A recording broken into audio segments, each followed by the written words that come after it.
Beliefs always give birth to values. If I believe I am the most important person in the world, you will see values of selfishness or arrogance or all those other values. But it's a belief system. And so what happens in organizations going through change or storms, number one, the change is not the issue. It's how it's being communicated. Can they understand where we're going and why? And are they able to feel that they are a part of the solution, not just a stone in the shoe? And that means a leadership model, and this is profiling, but this is why women in leadership are actually far more effective because they get relationships.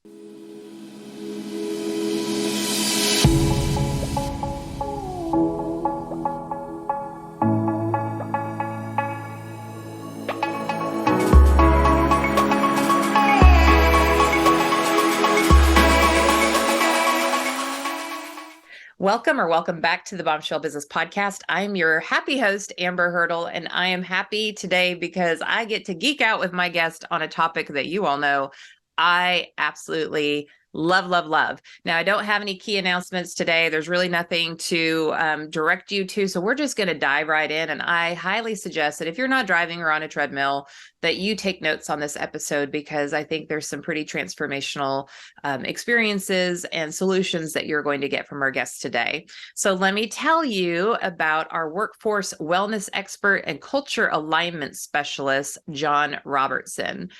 Inspired and driven by his values, John acts as a facilitator, coach, and guide for his clients as they test, discover, and expand what they can do. He uses concrete, verifiable processes to help them achieve demonstrable, solution-focused results. Remaining faithful to his passions and principles, John invests himself in his vocation without reservation. He provides spirit-filled, insightful guidance that his clients use to amplify their lives and businesses. John truly provides leadership people can follow through storms. And sister, I know that if you're listening to this or watching this, you have been through some significant storms, because that's what gives you the chutzpah to be a bombshell. So John, welcome to the Bombshell Business Podcast. I thank you for welcoming me, and I look forward to our conversation as well. And let's just jump right into it. I love it. Yeah. So we talk about workplace wellness, and that's kind of a buzz term, and not everybody even really understands what that means. Does that mean we're supposed to get on a treadmill at work? Or can you talk about what you mean by wellness and organizational health? Okay. First of all, and I'm really glad you've asked this, because that term actually drives me nuts because I hate it. But because most people define healthcare or wellness as not being sick. Well, that's the worst definition in the world. Just because I'm not sick doesn't mean I'm healthy. So with the listeners, as an individual, what I do is just encourage people. What does it mean for you to finish well? For example, one of the most important pieces to finishing well is, what does success mean in relationships, in our emotional health, in psychological health? In physical health is self-explanatory, but what about relational health? And the one that we are seeing now a lot is moral wellness. Am I walking the talk? At the end of the day, I'll be blunt. I don't want everybody to like me. I got 3 kids and 1 wife and 1 son-in-law who they don't even like me all the time. The key is, can you trust, respect, and follow me, even if you don't like me? Oh, so good. Tell me more about that. So, for example, most people, that might be exaggeration, but since I do some speaking, I'll use that term. But realistically, many people define themselves as what they don't like. And what's happening right now in our culture society is this is becoming viral epidemic. I don't like this. I don't like that. If you want to have fun with people's heads, when they say that, ask, you know what? I really appreciate you sharing with me what you don't like. What do you like? What do you want? Yeah. And leaders that finish well are defined by what they are for, not what they are against. Ooh, say that one more time. Leaders are Leaders defined. who finish well are defined by what they are for, not what they are against.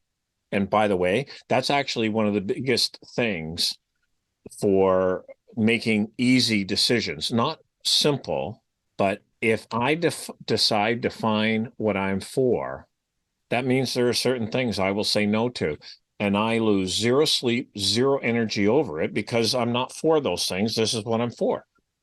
In reflecting back on different leaders in some of the organizations that I served through my employment, I remember some of those people. And even if I reflect on teachers or professors in college and high school, I didn't necessarily like everyone that had authority over me, but I did have respect for them.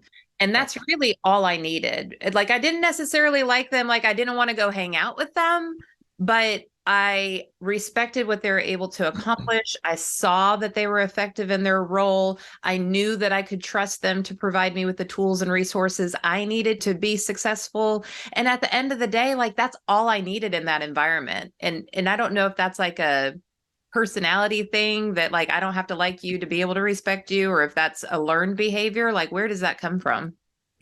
For me, what I've discovered, and this is more anecdotal than it is research, it's a chicken and the egg. Yeah. Some people, and children do this quickest, dogs are second. They will pick up on qualities about that person that the adult will not see, and the child or dog will not go to that person no matter what we do. Yeah.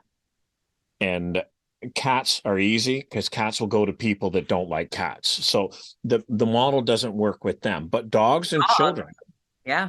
And I've seen it way too often. And about 2 to 3 years after, I see something in that person that now I know why that dog did not want to go near them. Yeah. And part of what you put your finger on is, like, I was working with one workplace, and she is the principal director. I can't remember her exact title, but we started walking through some of these things, and Carrie and I were chatting about what she was for, and because they had a couple stone in the shoe employees, which is a really G-rated way of wording that. But and it didn't matter what the meeting was, these stone in the shoe people always chimed in with what they didn't like, what they didn't agree with, yada yada yada.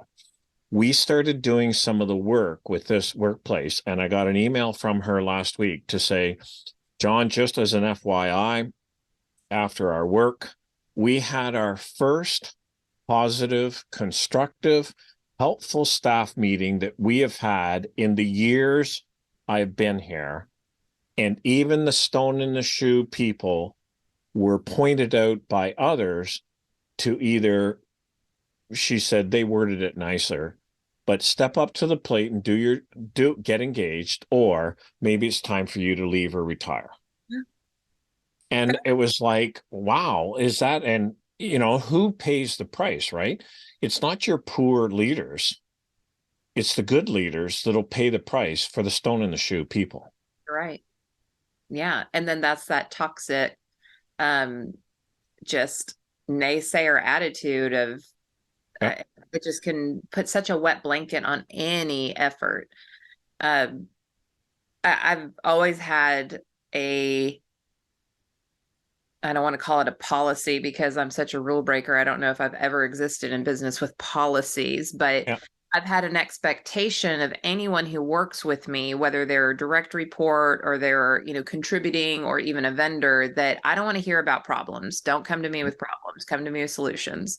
If you see something that you do not like, if you see something that you think is going to harm the result that we're trying to achieve, Yep. then come to me with how you think it should be done better. I can translate that means there's a problem, but I Yep. want to hear your ideas. And then if we're always forward thinking, solution oriented, then we never get in that vortex of negativity ever. And I have such little tolerance for that as somebody who's been through a lot in my life, to know that there's a spiral of doom if you continue to just be negative Nancy or negative Ned. And what's making it worse today is media cultures, et cetera, whatever, thrives on it.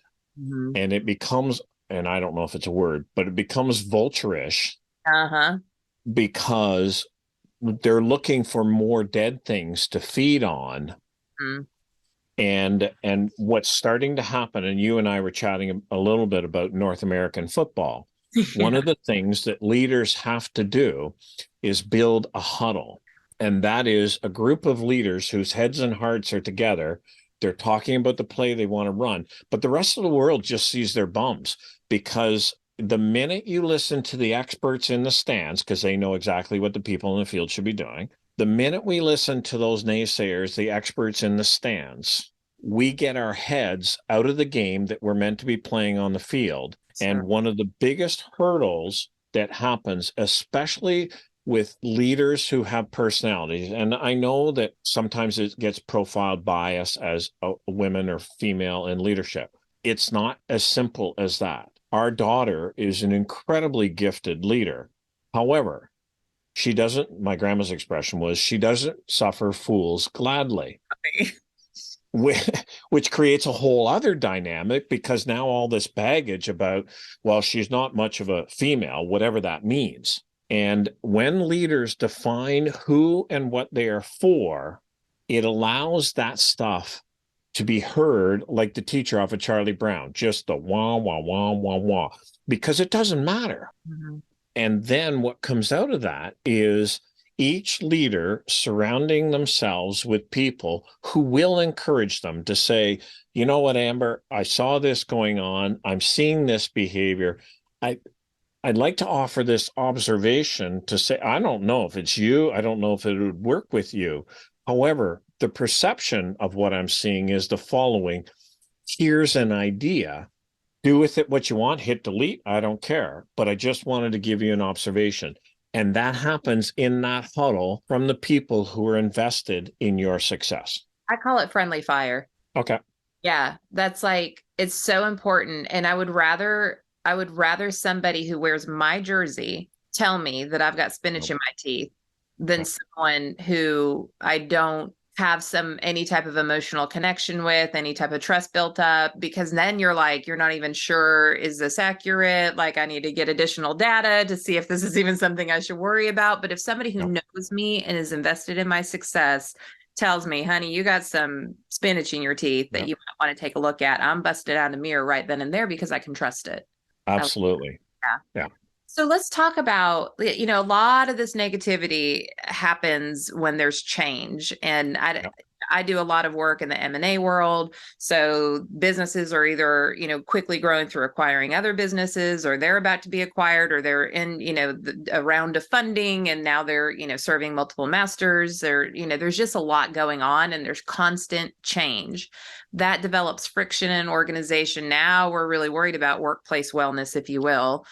Tell me about, if there's change or things feel really intense because something negative has happened, which will then create change.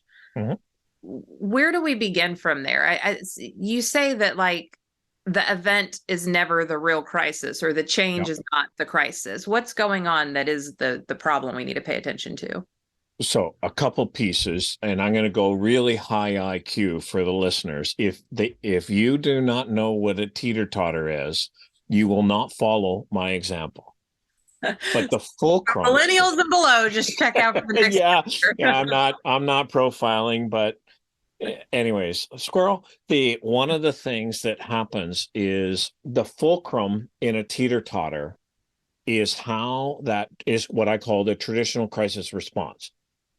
How the event gets handled is more important than anything else. So, for example, change.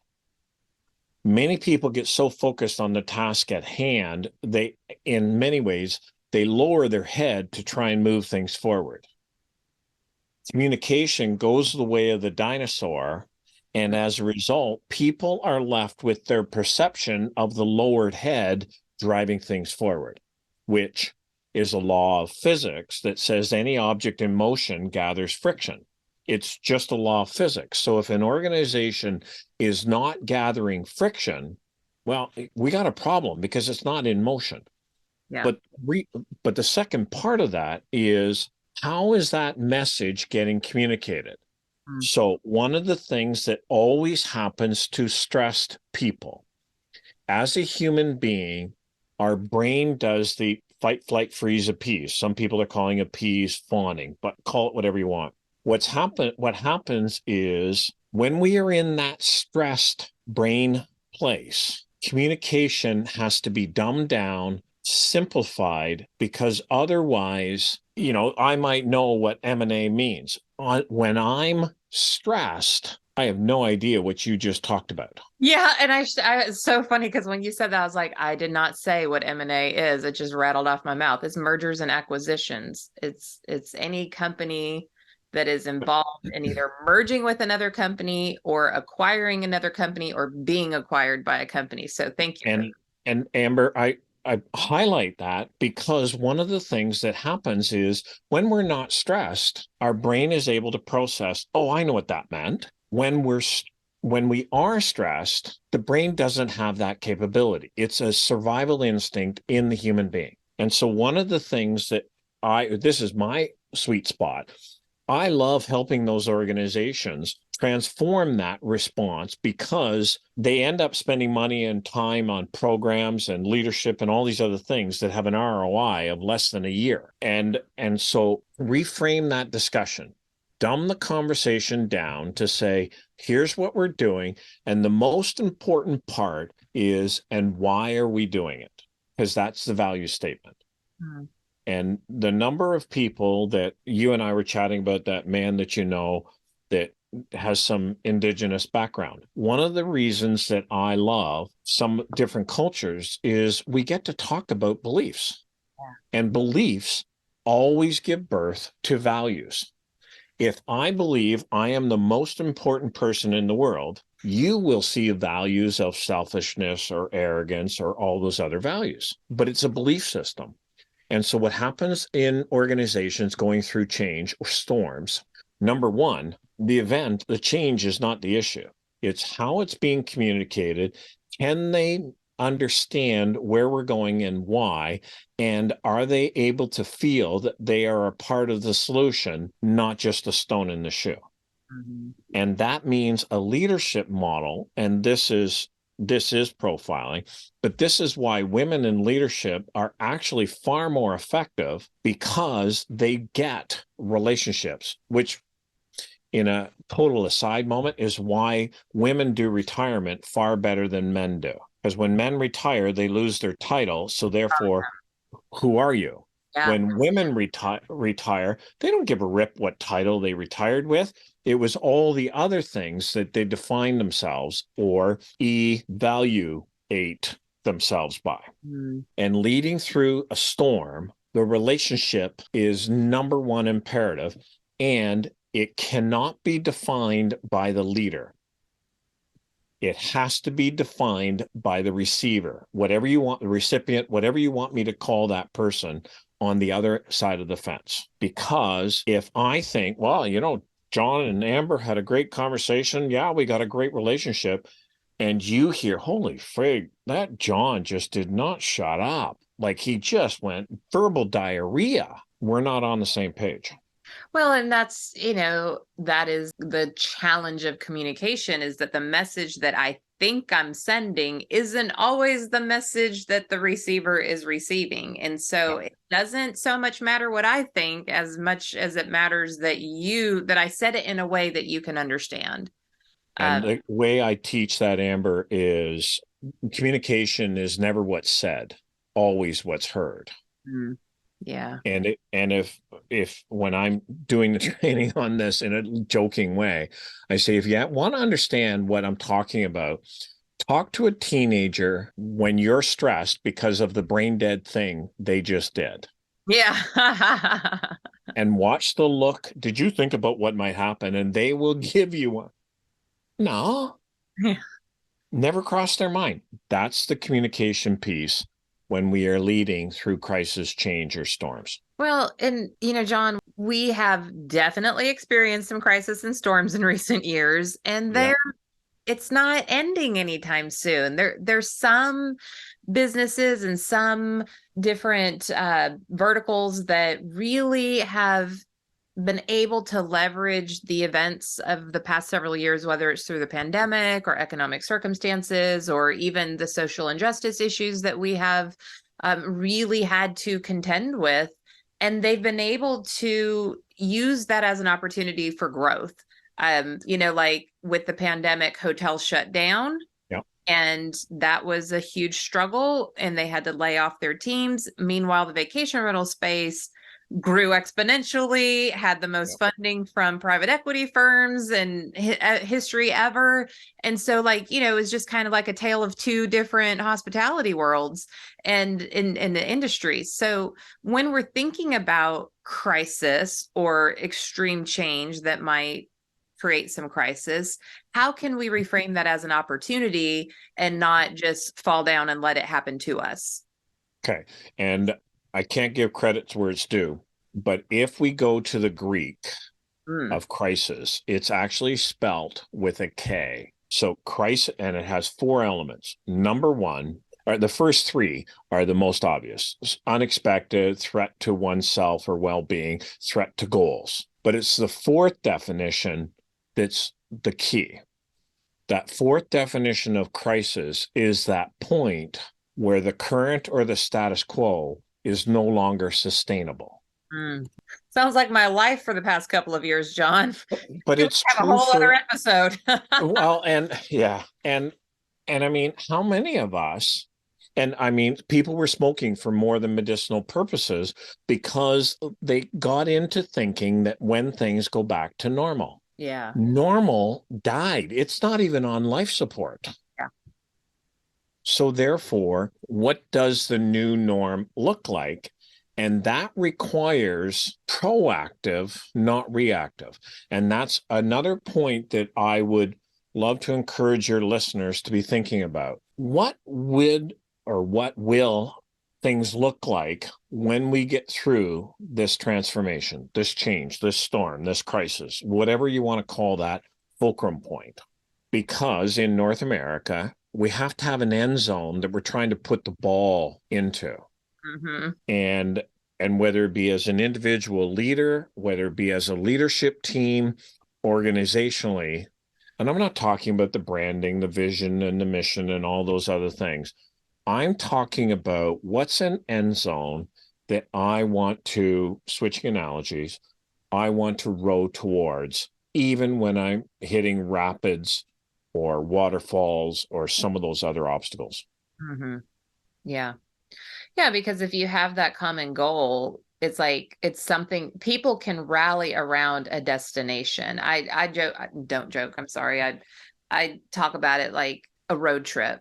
So you get all your friends and you get in the car, and are you driving by car because it's the most efficient way, or are you driving for the experience? And so we always want to know where we're going, because then we have confidence that the end destination is in clear focus. But let's just say that there's a wreck on the interstate. So we've got to veer off. We're going to get off at this exit. We're going to take some back roads. So we're going off plan a little bit, right? Because we have to, because this pop-up happened. But we always know how to get back on path.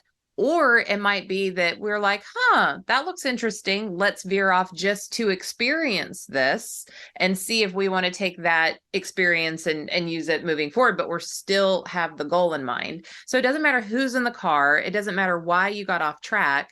You always have that end destination in the GPS that everybody in the car has agreed to, and it gives you peace, and it gives you something that, instead of everybody saying, oh, I think we should go this way, oh, I think we should go that way, it brings community and what's the word I'm looking for? Cohesion to the group. And the other thing that it does, what's that? And then you enjoy the journey, even when it's hard. Like some of my best lessons in life have been from really difficult business seasons or very difficult seasons of my life. And it wasn't necessarily the most fun, but I treasure that part of the journey because of what it set me up for. And that's exactly what I was just going to say. Because if you look at where most of the good stories come from in our trips, Yeah. it's not the stories where it was all sunshine and smooth sailing. Yeah. It was that, holy smokes, do you remember that time we were up to our neck in alligators? I thought we were toast. Yeah. And I remember I was doing some training in upstate New York, and we ended up following, I kind of doing well, I know where we're going. I think we know where we're going kind of approach. And we ended up down this road, and it was textbook out of any one of those movies of streets you don't want to be on after 10 o'clock at night. and and all of a sudden, and I'm thinking, how are we going to get out of here? And people in the car with me could feel my stress coming out in my curtness, in my tone, my voice. And the red and blue lights came on the rear view mirror. Oh. And my reaction was not, because everybody, oh, John, what did you do? And my reaction was, oh, thank goodness. So when the cop came up to the window, I rolled the window down and I said, yes. His question was, sir, I saw your tags. What are you doing in the license plate? What are you doing in this part? I'm not trying to be in this part, but I have no idea how to get out of this part of town. And he laughed and he said, you will now have an escort. Nice. Follow me. And what do we talk about in the trip? Not all the things we saw. Do you remember us getting that police escort to get out of it? It was like, yeah, exactly. Like, y'all don't belong here. I can tell that right now. yeah, exactly. And you are such the wrong plates and person and everything else to be in this area. And one of the things that happens with leadership, if we get so focused on the goal, we overlook the how. But if we focus only on the how, we may never get to the goal. And the stories are the combination when those two forces align. For those who do not know how to drive a standard, a manual shift, you have no idea what I'm about to describe. But when the focus and the how align, it is like the perfect clutch and shift coming onto the freeway highway that you just want to rewind it and say, oh, I got to do that all over again. That was so perfect. Yeah, I love that. I love that analogy. So we've talked a lot about circumstances and what happens in an organization, how we respond, and like the better ways of doing things. But really, everything that we just talked about has to be driven by the leadership. So how do we develop leaders who are trusted, who people can, whether they like them or not, how do we develop leaders to be trusted by lots of different personalities through the storm? Okay. So my book is, the first one is Run Toward the Roar, but Run Toward the Roar leadership is built around two things: qualities and qualifiers. And the qualities are the term, the acronym I call ACEs. So authenticity. If you meet me at the ballpark, if you meet me at church, if you meet me at work, if you meet me at the grocery store, are you meeting the same person? Yep. Commitment. Commitment is not what I think I'm committing to. That's that communication piece that you and I chatted about. What did you hear me commit to? Enthusiasm is, just, Amber, I'm so excited to be on this podcast. Like, hey, John, just a touch more enthusiasm. And then service or servanthood or whatever you want to call that, serving versus not my job. Yeah. And I love the way William Bridges describes it he calls it managing transitions, but he uses Moses leading the people out of Egypt, and he calls it an MBWA. And Moses been walking around. And what Moses did is he visited the family campfires. And one of the things to lead as a trustable, followable, respectable leader through storm is open doors don't work. Open door policy, it's never going to work. We have to touch in on their family campfires. Yep.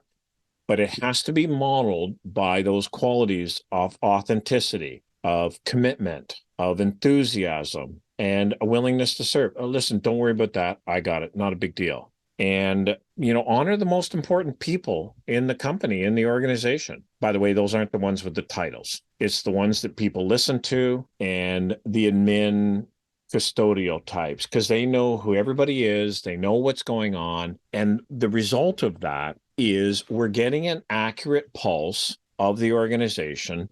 But the second part of that is the organization is getting an accurate pulse of John, of whoever you are as the leader. And the nice thing, Amber, is it means they don't have to like you and I. But if they meet you and I wherever, they see that same snapshot caricature of who we are. Yeah, and that's one reason, like when we go in and we do employer branding through Employer Brand Central, my other company, it's very important that we do executive profiles, because it's trying to extract and then promote the reasons why employees should consider them trusted, credible leaders. And when you're able to do that, when you said, am I the same person at the grocery store as I am in the boardroom, as I am, at my son's basketball game or whatever, the answer should be yes.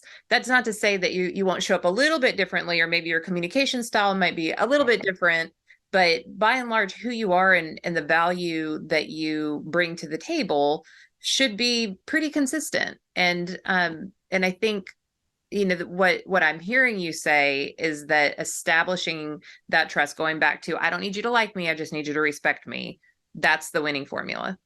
And I don't even need you to respect me. I'm going to show you that I'm respectable.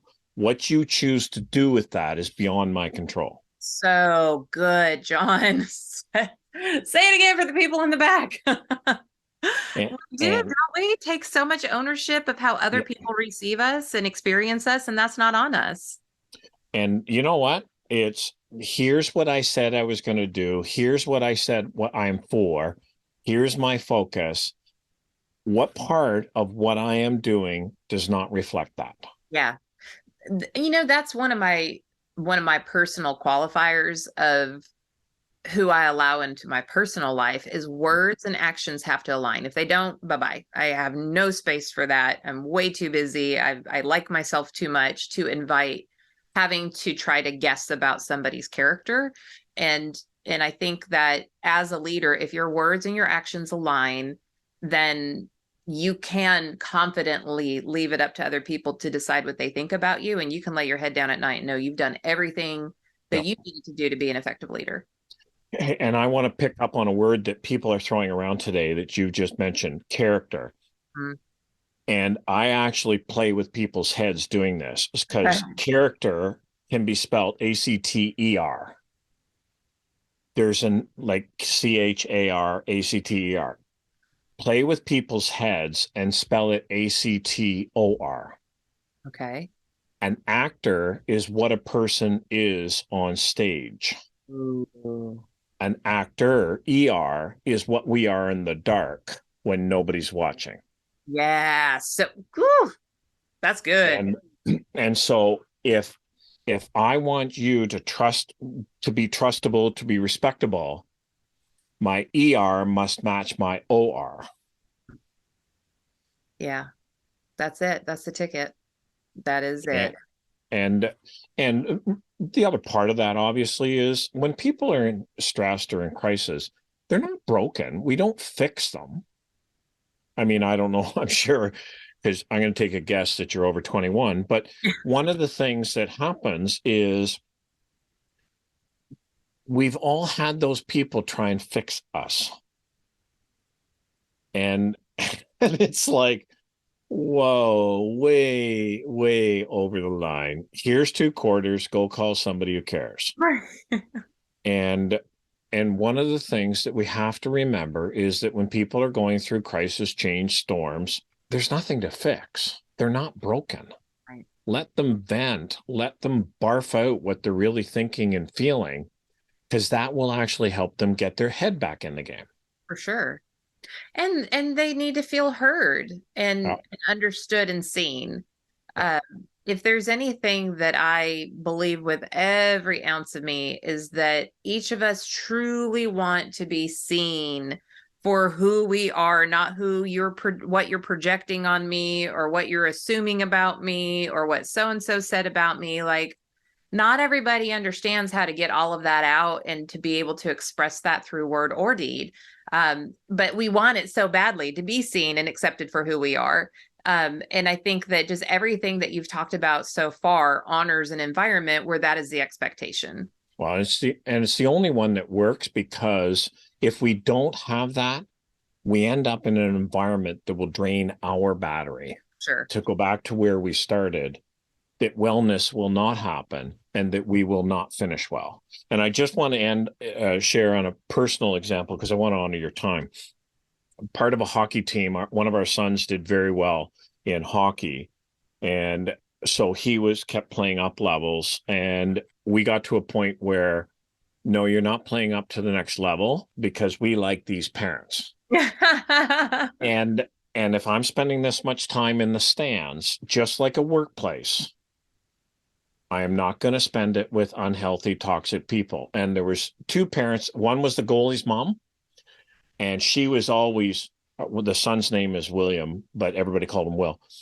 Put Will on the ice. Why isn't Will on the ice? He can't stop the puck all by himself. Get Will on the ice. And this mom would start chirping in the stands. And the dad, and of course, all the parents would laugh. And then there was one dad that would do the just typical dad thing. He was a principal at a school. He would, oh, great play, great play. And then when his son got the puck, it would be, James, skate. And it was just hilarious to watch how he portrayed himself to his son, but watched who he was with all these other kids. And what made it so the place that we enjoyed about games and the practices, because the fellowship was there. What happens in a workplace if we play to compete, if we share a common goal, if I can be the employee that you need in the stands and you're on the ice or field doing your thing, then we get to have a fellowship in our workplace that is the place that people want to work. And guess what? That means that you're building a cohesive team. And who wins? The best teams win, Yep, not the best always. individual. Michael Jordan did not win championships by himself. He'll tell you right now, without a Scottie Pippen, there was no Michael Jordan. Without Dennis Rodman rebounding like he did and messing up parts of the game, they wouldn't have been who they are. So Yep. it's the team, and it isn't our responsibility for leaders to it's our job to create that environment of wellness, if you will, Yep. that affords each of the contributions of every single human being that comes together to be in the stands or on the ice or wherever, to come together as a team and win, not as individuals. And don't try and play the same positions. Yeah. Yeah. Like, I don't need to be an MLB level baseball coach. And if we only have shortstops, yeah, you're in trouble. Who's handling third with those wobble balls coming at you? Like, come on now. yeah. Well, Absolutely. I don't know. The shortstop's good enough. I guess he could run over there, but I saw it happen yesterday, as a matter of fact. But no, to your point, like, everybody has a role to play. And, and I think about, like, you said something earlier that made me think about, really, truly leaders. The leader of the team really it's not the pitcher, it's the catcher. Because what does the catcher do? The catcher sees the whole game. And now this ridiculous pitching clock, whatever, they can see everything that's happening. They know, who's trying to take a lead, who's trying to steal a base. They know all the signs. They know what ball's coming. They know what this guy's about to try to hit.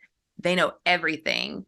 And they're able to coach the pitcher, who then sets the tone of the game. To me, leaders in business are the catchers of the game. Since we've been all about analogies this time, let me just throw one more in there. Well, and to your comment, that change around the pitcher's clock is just a reflection of the value statement. Mm-hmm. Where did that come from? Fans don't want to sit anymore. And so it's just a value statement. So why are people focused on what fans think? Because who's paying? That's right. Yeah, for Yep. sure. It's making some exciting base stealing happening too. So that's Yes, it will. Yes, it kind of will. It fun. will change the game. Yeah. It will, yeah. So I always like to wrap up each episode, and you've given so much good soup on this episode, as I knew you would. I always like to ask, what final parting piece of advice would you offer a bombshell, a bold, brave, unwaveringly confident woman in business? And we'll throw our bombshell boys in there as well. What's that piece that you're like, if I could just make you think about one thing, this is what I want it to be? Actually, it's really simple. How would you like people to describe you non-physically? Ooh, yeah. And that goes all the way back to Jeff Bezos' definition of personal branding. And that is your personal brand is what people are saying about you when you're not in the room. Yeah. And How that do goes, you want people to describe you non-physically? And that's the most important word, non-physically. I think that would be a fun thing to just put on your Facebook page. Be like, hey, I'm just curious. How would you describe me non-physically? And see what type of responses you get. And that will help you determine, what do people value in me and how can I amplify that more to create more impact in my organization? I'm a coward. I did it with my 3 kids when I was driving, so I didn't have to see their faces. And and I said, how would you describe your dad non-physically? Our daughter, she's that type A, just, I know that you love your job. Other son, I know that you love your work. Other son, I know that you love what you do. And then nothing but crickets. And my wife not only threw me under the bus, she drove the bus. She said, so any other questions you need to ask us right now, John? But that was my ESPN or TSN turning point, because I did not want my kids to say, Dad loves what he does and not be able to say anything else. So that's where that question comes to your listeners. How do you want people to describe you non-physically? Because that's the key of finishing well. I love it. Love ending on such great advice. So good. Now, John, we can find you in Fortlog services at fortlog.co. We can find you on LinkedIn and Bombshell. I want you connecting with our guests on LinkedIn because LinkedIn is where business gets done. And no, you don't get cat videos or TikTok dances, but you get connection and get fed business acumen and thought leadership. And that's really where, if you're going to take time on social media, I implore you to hop over to LinkedIn. So we can find John there. He's John Robertson Fortlog on LinkedIn. And then we can find Run Towards the Roar on Amazon. Yes, we can. Yes, you can. Yeah. So, and the other option is just shoot me an email and it's but the landing page for this is simple, fortlog.co/bombshell, brain cramp, sorry, bombshell business. Okay. So we'll put And that in the show notes. okay. And then you can get, what are people going to find when they go to fortlog.co/bombshell business? Just an initial landing page to say, where do you want to go? If you want to, because I'm a firm believer of, I'm not going to sell widgets. Let's have that conversation. Sure. Same. And that's the focus of that landing page of, let's have that conversation. Not, if you click here, you can buy this amazing Ginsu. And if you order now, we'll include a second one for free. Don't need to get married. Let's just have a cocktail and a chat real quick. That's all we need to do. Yeah, exactly. Yeah. I like it. I like your style. Well, it's been such a pleasure having you on the Bombshell Biz podcast. And I told you before the show, or actually yesterday, that Amy, who picks all of our guests, and I were really looking forward to this. And you certainly did not disappoint. That's awesome. Thank you. And I really, really appreciated just how yesterday was a beautiful, perfect illustration of everything we've talked about. Communication, change, and finding a way through the storm to get back. I mean, literally, this is a textbook of the outcome when the focus is clear. Yeah. Well, John, we could both say that we walk our talks, right? Yes, we did. Yes, we did. Yeah. Proofs in the pudding. Well, Bombshell, I hope you enjoyed that interview as much as I did. And I hope that you will take this information, pop over to the show notes on amberhurdle.com/podcast with an S. Look for John's episode. And then just check out the show notes and the takeaways that he has and think about how you can apply this to your company with what's going on inside of it right now. And basically, if you're breathing, you're moving through change right now because that is the name of the game, especially with all the scary AI stuff, which I don't find it scary, but a lot of people do. We know that we are in for more disruption, more change, more unfamiliarity, and we're going to be asked to lead through stuff that we don't even understand yet. So put this episode on repeat, share it with a friend, make sure that if you're on YouTube, like it, leave a comment, share it. If you're on whatever favorite listening app you have, please leave us a rating and review, because when you do that, you amplify the show and you put it in front of more eyeballs who are going to depend on your review to see if it's worth their time or not. And to that end, I just want to thank you for spending this time with me and John, and prioritizing yourself as you're continuously developing as a bold, brave, unwaveringly confident woman in business. And I will see you on the next episode.